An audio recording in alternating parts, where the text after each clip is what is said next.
नमस्कार. क्रीडांगणच्या आजच्या कार्यक्रमामध्ये तुमच्या सर्वांचं सहर्ष स्वागत. आजचा कार्यक्रम खऱ्या अर्थाने खास आहे.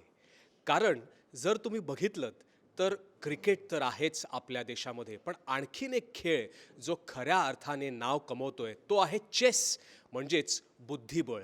आणि जर तुम्ही ह्या शब्दाकडे लक्ष दिलं, बुद्धिबळ, खऱ्या अर्थाने इथे बुद्धीची क्षमता आणि बुद्धीची परीक्षा जिकडे घेतली जाते तो म्हणजे बुद्धिबळाचा खेळ. आयडियल स्पोर्ट्स अकॅडमीनी अप्रतिमरित्या ह्या चेस स्पर्धेचं आयोजन केलेलं आहे. LIC ideal cup under 12 chess tournament ही आयोजित करण्यात आलेली आहे. अप्रतिम असा प्रतिसाद ह्या स्पर्धेला मिळालेला आहे. जवळपास 140 खेळाडूंनी ह्या स्पर्धेत भाग घेतलेला आहे. अंडर 12 ह्या एज ग्रुपमध्ये ही चेसची स्पर्धा आयोजित करण्यात आलेली आहे. त्यामध्ये मुलं आहेत, मुली आहेत आणि इथे जर तुम्ही पाहिलं तर एक असं वातावरण आहे जिकडे प्रत्येक खेळाडू ह्या चेस बोर्डवर विजयासाठी प्रत्येकजण प्रयत्न करतोय. आपण जर चेस म्हटलं आणि भारतीय चेस म्हटलं तर पहिलं नाव जे आपल्या अगदी स्मरणात येतं ते म्हणजे Viswanathan Anand, 5 times world champion आणि अर्थात भारतातले पहिले ग्रँड मास्टर. त्यांनी खऱ्या अर्थाने पाया रचला होता तो बुद्धिबळाचा आणि त्यावर आता एक मोठी इमारत बांधली जाते.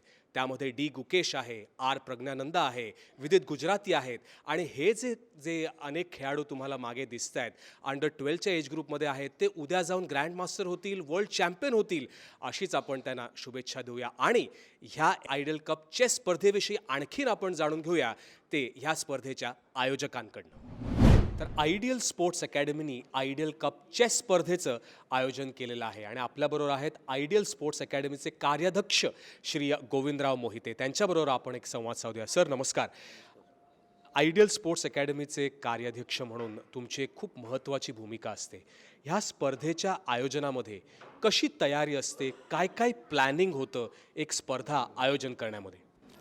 नाही, आयडियल स्पोर्ट अकॅडमीने अशा पद्धतीच्या वेगवेगळ्या स्पर्धा ज्या आहेत, आता आज आपण चेसच्या LIC कप म्हणून हे केलेले आहे, परंतु आम्ही कॅरम स्पर्धा असू देत, क्रिकेटच्या असू देत, कबड्डीच्या असू देत, वेगवेगळ्या स्पर्धा आम्ही भरवत असतो.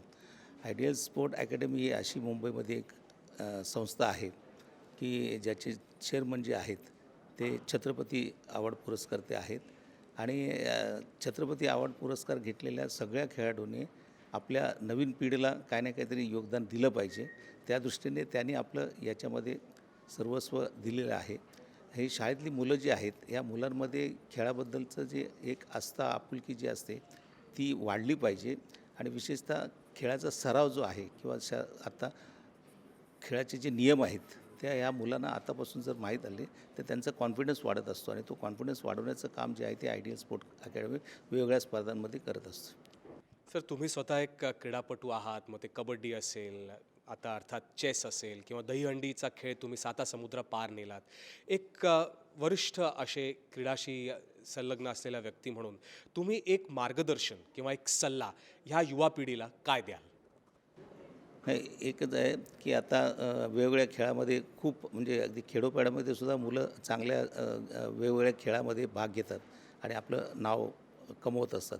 आज आपल्या देशातच नाही आहे पण परदेशात देखील त्यासाठी त्यांची निवड केली जाते आणि ही निवड अशी झाली पाहिजे आणि त्या खेळामधून तुम्ही तुमचं जे कौशल्य जे नैपुण्य जे आहे ते दाखवलं पाहिजे. त्या दृष्टीने बरोबर आहेत ते आयडियल स्पोर्ट्स अकॅडमीचे संस्थापक अध्यक्ष श्री लीलाधर चव्हाण.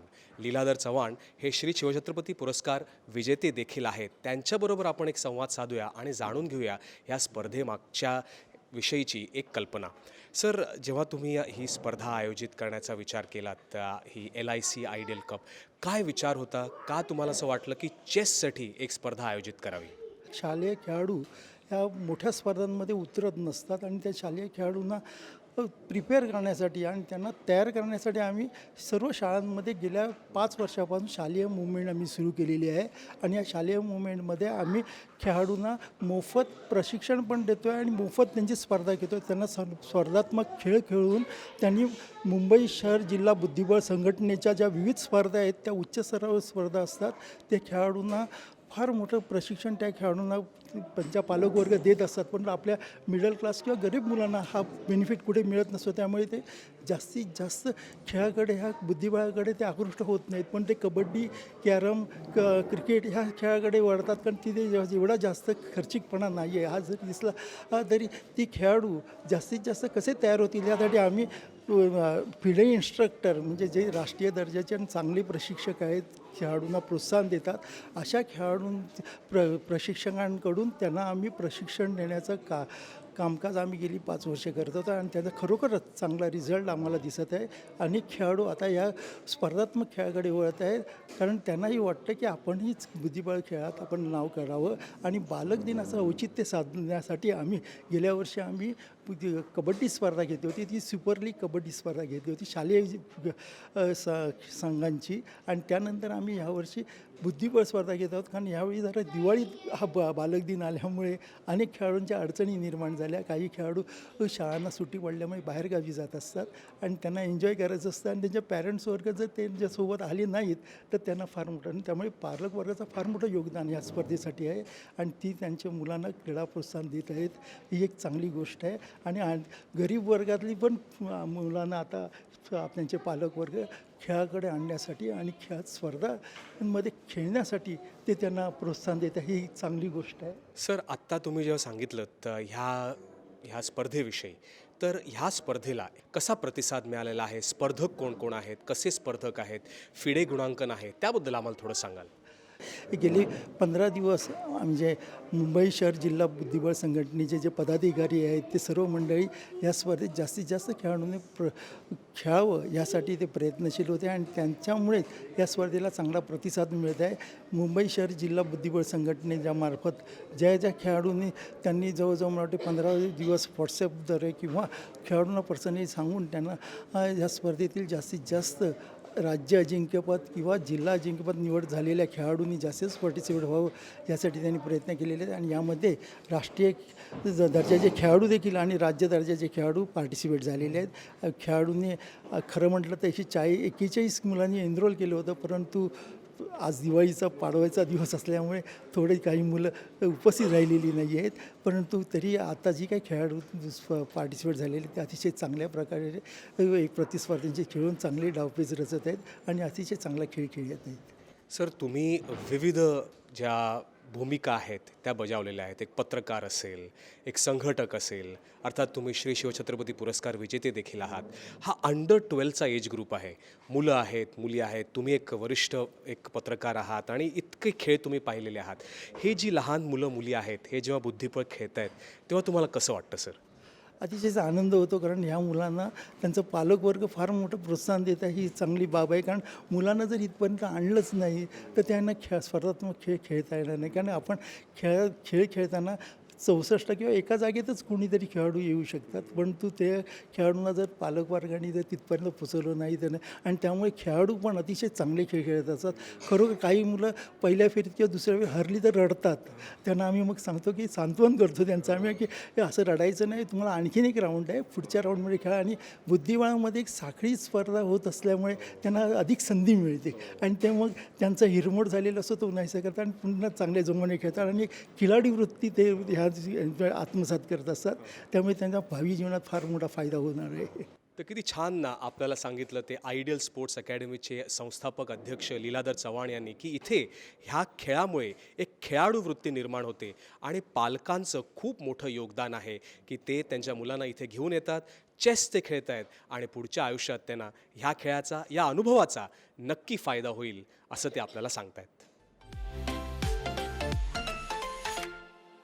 तर तुम्ही पाहू शकता की अंडर 8, अंडर 10 आणि अंडर 12 मुलं व मुली हे जे बुद्धिबळपटू आहेत ते ह्या प्रथम फेरीमध्ये LIC आयडियल कपच्या ह्या चेस स्पर्धेमध्ये सहभागी होत आहेत. 15-15 मिनिटाचे स्विस लीग पद्धतीचे आणि त्याचबरोबर 3 अतिरिक्त सेकंद असा हा फॉर्मॅट ह्या स्पर्धेचा.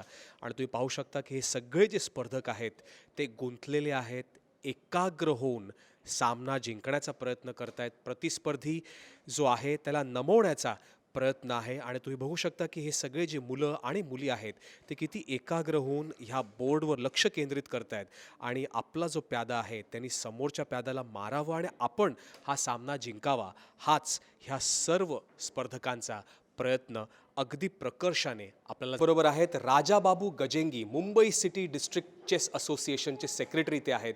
त्यांच्याबरोबर आपण एक संवाद साधूया. सर नमस्कार. तुमची भूमिका एक सेक्रेटरी म्हणून ह्या असोसिएशनची काय असते ह्या स्पर्धेच्या आयोजनामध्ये? ॲक्च्युली फक्त या स्पर्धा नाही, इवन मुंबईत जेवढे स्पर्धा वगैरे होतात बुद्धिबळ निमित्त, स्पेशली जेव्हा सिलेक्शन स्पर्धा वगैरे होतात किंवा डिस्ट्रिक्ट सिलेक्शन झालं किंवा स्टेट सिलेक्शनच्या स्पर्धा झाले किंवा असे प्रत्येक संडेला मुंबईत स्पर्धा होत असतात आणि त्यातून जास्तीत जास्त करून आयडियल स्पोर्ट्स अकॅडमी ही आम्हाला हेल्प करत असते. जर एखादं आम्हाला डिस्ट्रिक्ट सिलेक्शन वगैरे घ्यायचं असेल तर पहिलं आम्ही आयडियल स्पोर्ट्सला अकॅडमीला अप्रोच करतो. मग ते विविध स्पॉन्सर्स वगैरे घेऊन येतात आणि मग ते आम्हाला मदत करतात. तर माझी भूमिका अशी असते की प्रत्येक सिलेक्शन प्रत्येक एज ग्रुपमध्ये म्हणजे under 7, under 9, under 11, under 13, under 15 अशा वेगवेगळ्या एज ग्रुपमध्ये सिलेक्शन घ्यायची गरज असते. तर ती म्हणजे दिलेल्या स्केड्यूलमध्ये आपल्याला पार पाडायचं असतं. जनरली बाकीच्या स्पोर्ट्समध्ये वेगवेगळ्या फिजिकल स्किल्स वगैरे डेव्हलप होतात, पण या बुद्धिबळ खेळण्यामुळे त्यांची जी मेंटल ॲबिलिटी आहे ती डेव्हलप होते. स्पेशली जेव्हा लहान मुलं असतात तर ते जास्तीत जास्त आपल्या पालकांवरती डिपेंड असतात, कारण का ते नेहमी कोणावरती तरी डिपेंड असतात. पण या बुद्धिबळ खेळामुळे काय होतं की त्यांना स्वतःची डिसिजन घेण्याची जी क्षमता आहे ती डेव्हलप होत असते. कारण का पटावरती जेव्हा ते खेळत असताना प्रत्येक चाळ खेळताना तर त्यांना स्वतःची जी बुद्धिमत्ता वापरून त्यांना स्वतःचा डिसिजन घ्यायचं असतं. एखादा गेम संपायला कमीत कमी 30 ते 35 मूव लागतात. त्या प्रत्येक वेळी ते स्वतःहून आपले डिसिजन घेत असतात. तर आपल्याबरोबर आहेत ते अविनाश महाडिक जे क्रीडा शिक्षक आहेत. त्यांच्याबरोबर आपण एक संवाद साधूया. सर नमस्कार आणि तुमचं स्वागत. आज ही जी स्पर्धा आहे अंडर 12 ह्या एज ग्रुपमध्ये आहे. 6 विविध गट आहेत. ही लहान मुलांसाठी स्पर्धा आयोजित करण्यामागचा काय विचार? लहान मुलांमध्ये आहे ना क्वालिटी असते, पण त्यांना चान्स खूप कमी मिळतो. आयडियल स्पोर्ट्स अकॅडमी असा विचार करते की लहान मुलांना जर आपण चान्स दिला, जास्तीत जास्त संधी दिली, तर त्यातून मोठे खेळाडू निर्माण होऊ शकतात. कारण की बेसिक जे आहे ते लहान मुलांमध्येच आहे. खेळाडू जेव्हा निर्माण होतो तो लहान वयात निर्माण होतो आणि त्याला ती आवड जेव्हा निर्माण झाली, खेळाबद्दल आवड निर्माण ह्या वयात झाल्याच्या नंतर तो पुढे ती कंटिन्यूस ठेवत असतो. जर खेळाडूंना ह्या वयात संधी दिली तर आपण देशासाठी चांगले खेळाडू नक्कीच शोधून काढू शकतो. जसं कोळशाच्या खाणीतून हिरा मिळतो तर त्याला पॉलिश करावं लागतं. तो हिरा शोधण्याचं काम आयडियल स्पोर्ट्स अकॅडमी करत असतं. तर क्रीडा शिक्षक म्हणून तुम्ही कबड्डीचा खेळ पाहता, चेसचा खेळ पाहता. सध्या आपण चेसच्या ह्या स्पर्धेमध्ये आहोत. कसा असतो प्रतिसाद? मुलांचा कल कसा आहे चेस ह्या खेळाकडे सध्या पाहता? जसं प्रो कबड्डीमुळे जसं कबड्डी वरच्या लेवलला आली, तसं आज आपले तुम्ही मगाशी नाव सांगितलं विश्वनाथ आनंद एक मोठं नाव आहे. आज आपल्या चेसच्या क्षेत्रामध्ये इतकं मोठं नाव झालेलं आहे. त्याच मोठं नाव टिकवण्यासाठी आमच्या अकॅडमीच्या मार्फत आयडियाच्या अकॅडमीमार्फत आम्ही जास्तीत जास्त मुलांना स्कूलमधून बाहेर आणण्याचा प्रयत्न करतो की जास्तीत जास्त पार्टिसिपेट व्हा, जास्तीत जास्त मुलांनी पार्टिसिपेट करा, जास्तीत जास्त त्या मुलांना बौद्धिक क्षमता वाढू द्या. या मोबाईलच्या जगामध्ये जी अवस्था झालेली आहे त्याच्यातून बाहेर येऊन तुम्ही डिसिजन मेकिंगचा गेम खेळा. ऑन द स्पॉट तुम्ही कसे डिसिजन खेळा. जसं कबड्डीमध्ये 1 सेकंडमध्ये डिसिजन घ्यायचं असतो, तसंच चेसमध्ये 1 सेकंदात डिसिजन घ्यायचं. याच्यासाठी तयारी केली जाते आमची. जी चेसची स्पर्धा आहे त्याची आर्बिटरचा संघ आहे. त्यामध्ये प्रतीक धोत्रे जे आर्बिटर आहेत त्यांच्याबरोबर आपण एक संवाद साधूया. प्रतीक सर नमस्कार. एक आर्बिटर म्हणून ह्या स्पर्धेमध्ये किंवा चेसमध्ये तुमची भूमिका काय असते? खूपच मोठी भूमिका असते, कारण ही सगळी लहान जी पोरं आहेत तर ते सगळ्यात पहिले बरोबर टेबलवर बसताय का, त्यांचे जे ऑपोनेंट आहेत ते बरोबर आहेत का. कारण खूप वेळा असं होतं की एक मुलगा असतो, एक जो खेळाडू असतो तो व्हाईट असतो आणि तो ब्लॅकवर बसून खेळतो. तर सगळ्यात प्रथम आम्हाला तेच चेक करावं लागतं. त्यानंतर त्यांचे खूप सारे कन्फ्युजन असतात की टच टू मूव्ह वगैरे इल्लिगल म्हणून, तर ते पण आम्हाला बघावं लागतं. त्या बेसवर आम्हाला डिसिजन द्यावं लागतं आणि रिझल्ट नोट डाऊन करणं हे आमचं काम आहे. आता तुमचा हा जो संघ आहे आर्बिटरचा, खेळाडू कसं मॅचच्या आधी एक तयारी करून येतो, तुम्ही सुद्धा काही डिस्कशन करता, काही तयारी करता ह्या स्पर्धेच्या आधी किंवा सामन्याच्या एका दिवसाच्या आधी? हो, कारण कसं असतं की फिडेचे जे रूल्स वगैरे असतात ते सगळ्या आर्बिटरला एकदा डाउनलोड करणं खूपच गरजेचं असतं. लेटेस्ट जे फिडे रूल्स वगैरे आलेले असतात तर त्यांना आर्बिटरला एकदा गो थ्रू करावं लागतं. त्यानंतर त्या बेसवर ते डिसिजन वगैरे देतात. आता हा अंडर 12चा एज ग्रुप आहे, म्हणजे मुलं खरंच लहान आहेत, म्हणजे 6 वर्षाची 7 वर्षाची मुलं. ह्यांना कधी कधी नियम समजावून देताना किंवा एखाद्या कुठल्या तरी मूव्हवर काहीतरी डिसिजन घेताना कधी कधी कठीण होतं. हो, कधी-कधी म्हणजे डिसिजन आम्ही देतो, तर त्यांना एक्सप्लेन पण करावं लागतं, की ते डिसिजन म्हणजे का आम्ही देतोय. कारण खूपच वेळेला त्या लोकं म्हणजे ॲग्री नसतात, की सर हे डिसिजन बरोबर नाही आहे. तर आम्ही त्यांना समजावून सांगतो, की हे असं आहे, त्यामुळे हे डिसिजन आम्ही देतोय असं. तर त्यांना समजावं लागतं खूप वेळेला. तर आत्ता आपण ऐकलं प्रतीक धोत्रे जे आहेत आणि पूर्ण आर्बिटरची जी टीम आहे ते आपल्याला सांगतायत की लहान मुलं आहेत, कधी कधी त्यांना एखादा नियम कळत नाही, पण नियमांचं तंतोतंत पालन व्हायलाच पाहिजे ह्याचा प्रयत्न असतो तो ह्या सर्व आर्बिटर्स. आयडियल स्पोर्ट्स अकॅडमीतर्फे बाल दिनानिमित्त 14 नोव्हेंबर रोजी होणाऱ्या ideal cup under 7, under 8, under 9, under 10, under 11, under 12 मुलं व मुलींच्या बुद्धिबळ स्पर्धेत फिडे गुणांकित बुद्धिबळपटूंसह 132 खेळाडूंमध्ये चुरस झाली.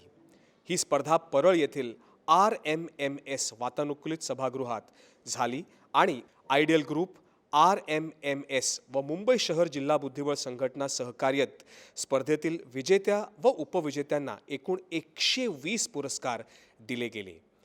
प्रत्येक वयोगटामधील पहिल्या 7 मुलांना व पहिल्या 3 मुलींना आकर्षक आयडियल कपचा आणि 10 आयडियल मेडल्सचा पुरस्कार दिला गेला.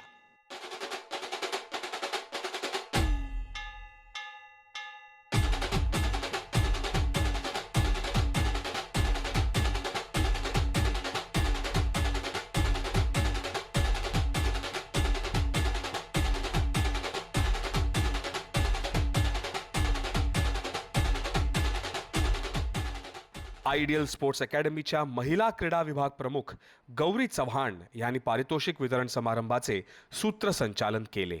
फिडे गुणांकितसह राष्ट्रीय व राज्य असलेल्या बाल बुद्धिबळपटूंच्या सहभागाने रंगलेल्या स्पर्धेला RMMS व मुंबई शहर जिल्हा बुद्धिबळ संघटना यांचे सहकार्य लाभले होते.